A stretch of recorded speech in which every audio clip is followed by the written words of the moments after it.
Waalaikumsalam, dokter.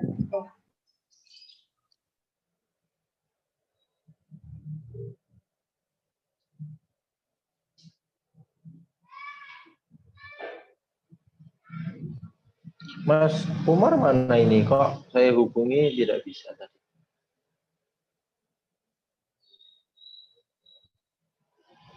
Iya Pak, mungkin masih kendala jaringan. Oh, ini masih nunggu berapa mahasiswa lagi, Mbak? Sampun mboten napa-napa Pak, dimulai. Oh gitu. Ya, Iya Pak. oke. Mohon maaf ya tadi saya undur 30 menit. Sebenarnya 13.15 tadi saya sudah hubungi Mas Umar, tapi karena mungkin terkendala jaringan jadi tidak ada respon, ya sudah tak tunggu sampai pukul 13.30 sekalian terus saya langsung masuk. Itu ini dimulai nggak apa-apa? Iya Pak, mboten napa-napa. Oke. Direkam ya ini ya? Iya Pak, direkam. Oh ya udah. Ini kemarin kan saya sebenarnya pengen hari ini presentasi, tapi sebentar dulu, mungkin presentasinya nanti minggu depan, karena ini saya mau mengkritisi terkait dengan karya ilmiah yang sudah dikirimkan ke saya dari teman-teman. Jadi saya masih menemui beberapa catatan, itu masih banyak hal, ada beberapa poin yang perlu diperbaiki dari yang sudah diajarkan dan sudah disepakati melalui format penulisan karya ilmiah khususnya untuk tugas bahasa Indonesia ini. Tuh. Nah, poin-poin tersebut ini sudah saya lihat semuanya, tapi tidak sebenarnya niatnya mau saya catat per nama, tapi kan hampir semuanya beberapa itu sama kesalahannya. Jadi saya rangkum jadi satu yang sama, ya sudah saya jadikan satu, terus nanti silakan dicatat, terus Anda lihat kembali, Anda cek pekerjaan Anda, berarti masuk ke tahap pasca penulisan dari apa yang saya sampaikan nanti, silakan disesuaikan dengan masukan yang saya berikan, kayak gitu. Nah, yang pertama, yang paling banyak saya temui kesalahan teman-teman ketika menyusun karya ilmiah, khususnya tugas saya ya, itu adalah dalam penulisan numbering, penomoran. Nah, jadi penomoran di karya ilmiah itu ada urutannya. Seingat saya, dulu saya pernah memberi materi tentang ini. Seingat saya, jadi numbering itu yang pertama diawali dengan huruf kapital. Jadi A besar semisal latar belakang itu ya, itu dimulai dengan huruf kapital A titik latar belakang. Contoh.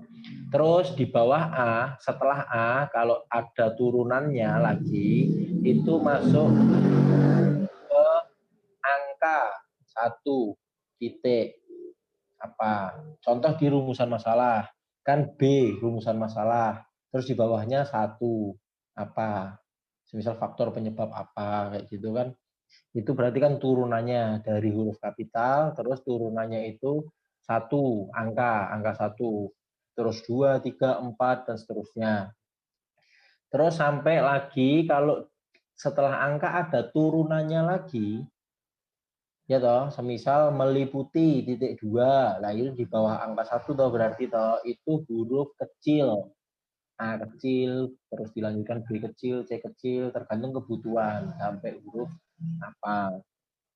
Itu kalau masih ada turunannya lagi, itu numberingnya adalah angka kurung tutup. Misal 1 kurung tutup, 2 kurung tutup, 3 kurung tutup, dan seterusnya tergantung kebutuhan. Itu kalau ada lagi, nah itu huruf kecil kurung tutup, itu numbering. Nah itu sudah banyak banget. Kalau masih ada lagi itu baru 1.1 apa. gitu, 1.2 apa. Kalau masih ada lagi A titik A, itu sudah banyak banget. Dan kalau masih ada lagi 1.1 kurung tutup. Kalau ada lagi A titik A kurung tutup, itu sudah banyak banget turunannya. Urutannya seperti itu. Dan masih banyak teman-teman yang saya lihat, banyak, itu saya temui banyak di tugas kalian itu, yang penggunaan numberingnya masih kurang tepat. Itu poin numbering yang pertama. Terus untuk poin numbering lagi masih yang kedua, Anda tidak boleh menggunakan simbol dalam numbering itu. Ketika Anda menggunakan numbering, urutannya ya seperti yang saya sampaikan itu tadi. Urutannya penggunaan numbering. Jadi tidak ada simbol di situ kayak titik. Terus semisal Anda menggunakan bintang atau pagar, gitu nggak boleh. Jadi urutannya ya seperti itu tadi, dimulai dari huruf kapital, terus sampai turunannya ke bawah itu kayak gitu urutannya. Itu tergantung kebutuhan kalau itu, tapi format numbering itu urutannya seperti itu. Tidak ada yang lain, maksudnya tidak ada simbol atau urutannya Anda menggunakan 1.1 terlebih dahulu, baru nanti huruf kapital aja. Tidak seperti itu pedoman penulisannya. Itu untuk numbering. Saya kritisi formatnya ya. Terus yang kedua, font. Font kita sudah sepakati. Font. Untuk penggunaan font kita sudah sepakati, jadi disesuaikan dengan itu. Sama ini, judul. Nah, karya ilmiah gagasan konseptual kemarin saya sampaikan bahwa nanti paling tidak ada 3 poin di sini, ada faktor penyebab, dampak, dan solusi pemecahannya seperti apa. Nah, penggunaan judul, penyusunan judul itu jangan terlalu luas, Saya ambil contoh yang saya ingat, saya lupa namanya siapa, tapi tidak saya catat namanya. Contoh, Anda membuat judul kebudayaan Indonesia.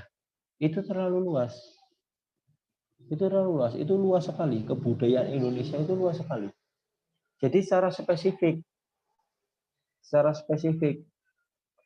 Semisal mulai pudarnya reok Ponorogo, semisal gitulah. Berarti kan dia spesifik. Membahas tentang reok Ponorogo. Apakah itu kebudayaan? Iya. Jadi spesifik. Semisal banjir ya dampak masalah mengatasi masalah banjir di Jakarta semisal. Berarti spesifik di situ. Jangan banjir di Indonesia. Judulnya kayak gitu terlalu luas. Itu banyak saya temui judul-judul seperti itu banyak yang masih terlalu luas. Kayak gitu masih banyak. Terus ini urut ya, tadi saya menemui cover dengan halaman judul itu berbeda. Kalau cover, gampangnya ya, cover itu yang ada logonya. Kalau halaman judul itu setelah cover atau sebaliknya, tetapi tidak ada logonya. Nah, ketika Anda ingin mencantumkannya di dalam daftar isi, itu yang dicantumkan adalah halaman judul. Cover itu tidak ada halamannya. Sampul itu tidak ada halamannya. Ini ada beberapa teman-teman yang memberi halaman pada cover. Itu tidak ada halamannya. Terus satu lagi, prakata, penggunaan prakata dan kata pengantar. Nah, kemarin kan sudah dijelaskan. Prakata itu digunakan ketika apa, kata pengantar itu digunakan ketika apa. Nah, itu kan sudah kemarin. Terus kutipan. Ketika Anda berargumentasi di dalam karya ilmiah, terutama pada saat Anda membahas di poin pembahasan, maka Anda harus mencantumkan sumber dari orang lain. Karena karakteristik dari karya ilmiah itu adalah mencantumkan data, fakta, dan teori yang diakui kebenarannya. Jangan semua full argumentasi. Saya belum melihat secara mendalam tentang pembahasan-pembahasan yang kalian angkat atau masalah-masalah yang kalian angkat di sini. Tetapi saya lihat di situ ada beberapa yang tidak mencantumkan sumber kutipan. Jadi semuanya tidak ada sumber kutipan. Ada beberapa mahasiswa yang tidak mencantumkan sumber kutipan. Di situ. Jadi satu paragraf tanpa kutipan, 2 atau 3 paragraf tanpa kutipan. Nah, ada 2 kemungkinan. Yang pertama, Anda hanya berargumen saja itu atas dasar argumentasi penulis, atau yang kedua hanya copy paste, hanya dua pilihan ini. Nah, dan dua-duanya itu salah ketika kita berbicara tentang karya ilmiah. Yang pertama, kalau Anda hanya berargumen saja, itu tidak valid, harus dikuatkan. Jadi konsepnya, ketika menyusun sebuah karya ilmiah itu, Anda boleh rumusnya gini, argumen dikuatkan pendapat orang lain, entah itu data, fakta, atau teori yang diakui kebenarannya, argumen, terus pendapat orang lain, argumen, kutipan, kutipan, kutipan, argumen lagi. Nah, argumen yang pertama ini untuk memberi gambaran awal atau prolog semisal, terus dikuatkan dari apa yang Anda berargumen itu dikuatkan oleh kutipan, kutipan, terus setelah itu argumen yang berikutnya adalah simpulan. Simpulan dari apa yang Anda kutip. Konsep menyusun sebuah karya ilmiah itu seperti itu caranya. Itu.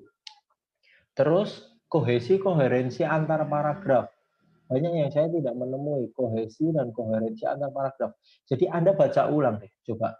Apakah ibaratnya gini, sebelumnya Anda berbicara tentang apa, terus lanjut ke paragraf lain, tidak ada kalimat penghubungnya. Kalimat yang menyambungkan bahwa saya membahas A, mau lari ke B. Itu harus ada kalimat penghubung. Nah, ini apa? Itu ada kalimat penghubungnya seharusnya. Nah, itu disebut dengan kohesi koherensi di dalam sebuah kalimat. Sedangkan Anda langsung dari A, ada beberapa yang dari A membahas A, tahu-tahu langsung B. Nah, itu jadi tidak ada kohesi koherensi dalam kalimat, tidak ada kesamaan dan kesatuan antar kalimat. Itu Mbak, Mas. Terus lagi ini spasi antar baris. Saya kritisi format-formatnya ya. Spasi antar baris. Nah, dalam satu halaman semisal ada 4 paragraf. Paragraf 1, paragraf 2, paragraf 3, paragraf 4. Nah, antara paragraf 1 dan paragraf 2, di situ kan ada jarak otomatis. Anda menggunakan kalau kita keyboard enter, Anda enter, berarti langsung turun ke bawahnya untuk memulai paragraf yang baru.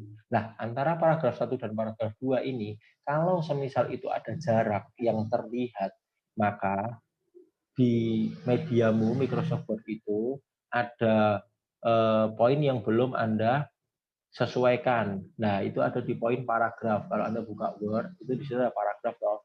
Paragraf, terus di situ nanti ada 6 PT, 8 PT, 10 PT, before after-nya itu loh. Nah, itu dibuat 0 semua karena kita sudah menggunakan spasi. Spasinya 1,5. Jadi harus mengikuti itu semua. Jadi kalau masih 6 PT atau 8 PT, pasti jarak antar barisnya, antar paragraf itu tadi, pasti ada jarak di situ yang terlihat. Nah, itu tidak boleh. Ini masuknya ke dalam kerapihan tulisan. Kalau Anda menulis tangan kan bisa dilihat, maksudnya, oh ini tulisannya dia rapi, oh dia tulisannya kurang rapi. Kalau ditulis tangan kan berbeda-beda. Tetapi kalau kita berbicara tentang Microsoft Word, medianya, itu kan semuanya sama. Ketika semuanya menggunakan font Times New Roman, berarti ya sama. Times New Roman tulisannya seperti itu. Tidak ada Times New Roman Word 2007 itu jelek, 2013 itu lebih bagus, lebih estetik, kan enggak, hampir kan semuanya sama lah. Yang dinilai kerapiannya adalah di situ tadi yang saya sampaikan, yaitu untuk kerapian tulisan itu. Terus hal sepele yang masih dilupakan sama teman-teman ketika menyusun karya ilmiah itu kan di body text itu sudah disepakati kita semua menggunakan Times New Roman. Nah, itu tidak hanya di body text saja. halaman juga Times New Roman. Kebanyakan menggunakan Calibri. Karena memang Calibri itu secara umum generalnya dari Microsoft Word itu masuknya ke situ. Jadi kalau Anda menuliskan di header footer pasti munculnya Calibri. Nah itu harus diganti. Diganti Times New Roman juga termasuk di halaman itu. Ketika Anda mencantumkan halaman itu. Terus halaman itu kalau memulai bab baru, bab awal bab, itu posisinya ada di tengah bawah. Bab 1 pendahuluan semisal. Nah, di halaman yang ada tulisannya bab 1 pendahuluan, itu posisinya di tengah bawah. Kalau semisal bab 1 pendahuluan itu membutuhkan 4 halaman, maka halaman 1 berada di tengah bawah, terus halaman selanjutnya 2, 3, 4 berada di pojok kanan atas. Itu. Kalau Romawi di atasnya 1 berarti ya kayak daftar isi, prakata, terus nanti mungkin Anda ada halaman judul dan lain sebagainya, daftar lampiran dan lain sebagainya itu posisinya di tengah bawah semua. Baru nanti kalau sudah masuk ke halaman 1, yaitu awal bab, itu dimulai di tengah bawah. Terus pojok kanan atas sampai masuk ke bab baru. Berarti dari bab 1 masuk ke bab 2 ya. Bab 2 itu nanti balik lagi ke tengah bawah. Terus selanjutnya, halaman selanjutnya, kalau masih di bab 2, berarti pojok kanan atas. Kayak gitu. Itu. Apalagi ini. Oke. Daftar pustaka. Oke, daftar pustaka formatnya kemarin sudah formatnya. Menyusun format daftar pustaka dari jurnal itu seperti apa, dari buku itu seperti apa, kan sudah, itu yang pertama. Terus yang kedua, mengkotak-kotakkan daftar pustaka itu nggak perlu. Semisal Anda ada 3 sumber referensi, ada yang dari buku, ada yang dari jurnal, ada yang dari web semisal, kayak gitu. Nah, ketika menyusun daftar pustaka, Anda tidak perlu menuliskan daftar pustaka dari buku, semisal. Isinya buku semua. Terus dari jurnal, isinya jurnal semua. Dari web, isinya web semua. Kayak gitu nggak perlu. Jadi langsung dimasukkan jadi satu saja semuanya, karena yang membedakan itu nanti adalah format penulisannya. Oke, setelah itu tugas Anda adalah mengurutkan apa saja yang sudah Anda cantumkan di dalam daftar pustaka tersebut sesuai dengan abjad. Itu saja. Jadi nanti, oh ini daftar pustakanya jurnal. Oh, formatnya seperti ini. Benar berarti. Oh, ini dari buku. Oh, formatnya seperti ini. Berbeda dengan format penulisan dari jurnal. Kayak gitu. Itu terus kata sambung, kata hubung, masih banyak yang menggunakan. Itu. Oke, terus kutipan. Oh iya, kutipan dengan kutipan itu harus diakhiri dengan simpulan. Ya, ketika berbicara tentang karya ilmiah. Jadi ketika Anda mengutip si A, mengutip si B, mengutip si C, tidak selesai sampai di situ. Anda harus menarik sebuah simpulan dari apa yang Anda kutip. Jadi tidak boleh hanya nempel menurut si A, terus menurut si B, terus menurut si C dalam satu paragraf, terus tidak ada simpulannya. Tahu-tahu nanti masuk ke paragraf berikutnya sudah ganti pembahasan, ganti poin. Nah itu nggak boleh. Jadi harus kutipan plus kutipan plus kutipan sama dengan simpulan argumentasi penulis. Nah caranya seperti itu. Ketika menyusun karya ilmiah. Nah ini formatnya masih banyak yang belum ini sesuai. Jadi nanti silakan disesuaikan dengan apa yang saya sampaikan. Terus ibaratnya apa ya? Ya kayak revisi gitulah, itu direvisi dengan apa yang saya sampaikan. Kebanyakan yang saya temui itu tadi yang saya sampaikan ke teman-teman sudah saya luruskan. Nanti tinggal dicek pekerjaannya apakah sudah sesuai atau belum dengan apa yang saya sampaikan. Itu. Mungkin ada yang terlewat dari apa yang saya sampaikan, mungkin ada yang bertanya, silakan.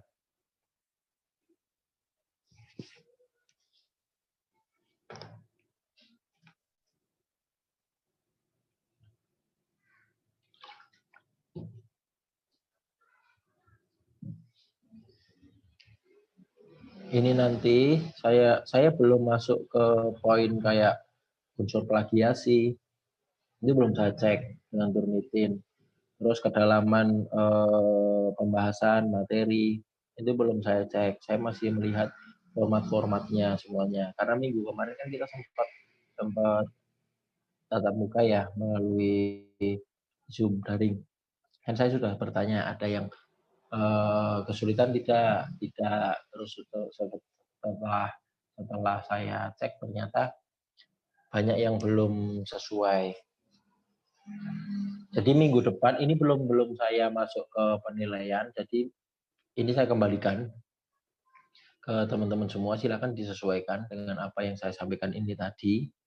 Anda lihat tulisanmu, apakah ada yang perlu diperbaiki atau tidak dari apa yang sudah saya lihat.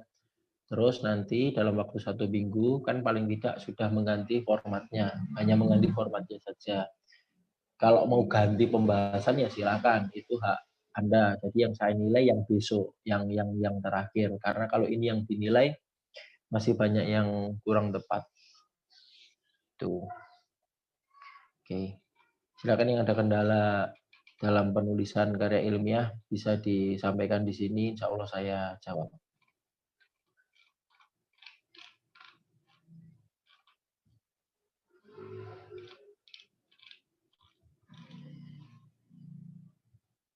Sepertinya belum, Pak. Belum ya? Berarti minggu depan sudah bisa disesuaikan semua ya dengan apa yang saya sampaikan ya. Nggih, insya Allah, Pak. Oke. Dan minggu depan saya minta unsur plagiasinya diminimalisir. Karena minggu depan saya akan menggunakan Turnitin untuk mengecek tugas ini. Gitu ya. Nggih, Pak. Ya, yang mau ganti pembahasan silakan ganti pembahasan, tidak ada masalah. Kalau merasa wah kemarin saya hanya tempel-tempel saja, saya mau ganti. Anda hanya menulis ibaratnya 9 halaman atau 10 halaman, tidak ada masalah. Tidak ada masalah. Daripada berpuluh-puluh halaman tetapi banyak yang plagiasi, mending 10 halaman atau 8 halaman tetapi benar-benar karyamu sendiri. Kayak gitu. Izin bertanya, Pak. Ya, Mbak. Semisal memakai kutipan itu bagaimana ya, Pak? Apa termasuk plagiasi kalau kutipannya juga lumayan banyak? Oke, kutipan kalau lumayan banyak berarti Anda menggunakan kutipan tidak langsung. Kemarin sudah dibahas. Nah, apakah kutipan itu termasuk plagiasi? Tidak, karena dengan mengutip, mencantumkan sumber kutipan, maka Anda terlepas dari unsur plagiasi. Nggih, terima kasih, Pak. Ya, Mbak. Yang penting ketika mengutip itu dicantumkan. Kayak semisal di pembahasan tadi yang saya bahas, di situ ada beberapa yang saya tidak menemukan kutipan. Berarti kan ada 2 kemungkinan. Yang pertama itu full argumentasi penulis, dan itu tidak dibenarkan di dalam penyusunan karya ilmiah, atau yang kedua copy paste, berarti kan plagiat. Nah itu dua-duanya tidak dibenarkan, jadi harus mencantumkan.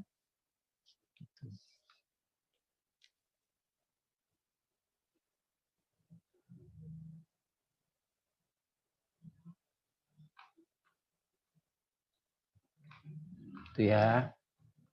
Oke. Oh iya, ada lagi.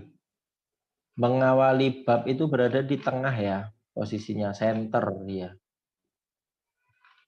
Kalau semisal ini artikel ilmiah atau jurnal, itu posisinya di pinggir, rata kiri. Tetapi kalau ini adalah draft dari karya ilmiah, maka posisinya di tengah, mengawali bab kayak semisal daftar isi, prakata, terus bab 1 pendahuluan, bab 2 pembahasan, bab 3 penutup, itu posisinya di tengah, center dia. Nggih, Pak.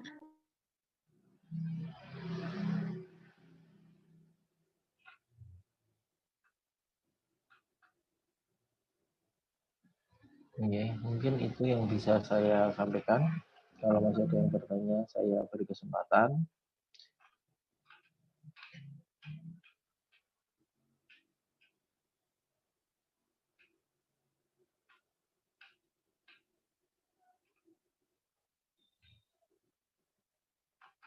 Oke, cukup.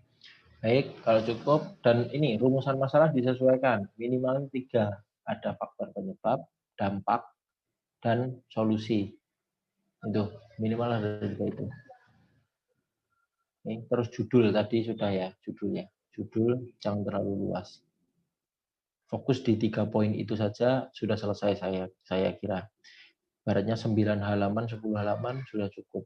Latar belakang 2 halaman, terus ditambah rumusan tujuan, sudah termasuk 2 halaman. Pembahasan, satu pembahasan bisa 1 halaman, berarti 3, 5. Terus penutup, simpulan saran 2, 7. 7 daftar pustaka 1, cover, prakata, daftar isi 10. Sudah cukup. Oke, gitu ya. Saya tunggu revisinya atau perbaikan dari ini. Jadi kalau semisal Anda mau ganti, tidak ada masalah. Karena nanti yang akan saya lihat yang terakhir, pengumpulan yang terakhir. Itu. Kalau tidak ganti juga tidak ada masalah. Sesuaikan saja formatnya. Kalau formatnya masih belum sesuai. Itu. Oke, kalau sudah cukup, saya akhiri dulu sampai di sini. Terima kasih. Sekian. Wassalamualaikum warahmatullahi wabarakatuh.